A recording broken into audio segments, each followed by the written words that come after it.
Good morning mga boss. Ngayong tanghaling luluto po tayo ng tanghalian natin. Ang luluto po natin ay walang kamatayang tilapia. Gagawin nating sweet and sour. Tapos magsisiyang tayo ng baboy. Tapos meron din tayong ginataang yellow tuna pin at saka sinaing na yellow tuna. Tara po, luluto na po natin. Good morning mga boss. Ito, magluluto tayo ng ulam na sinigang na baboy. Request yan. Tapos meron tayo ritong tilapia, gagawin daw sweet and sour. Ito namang tuna yellow pinay, gagawin nating sinaing. Yan. Hintayin nyo pag naluto.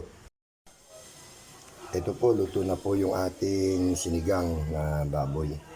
Tsaka meron tayong pahabol na ginataang tuna. Tapos yung sinaing na tuna ay maluluto na rin po. Kaya ang natitirang luluto natin ay ang escabeche na sweet and sour po.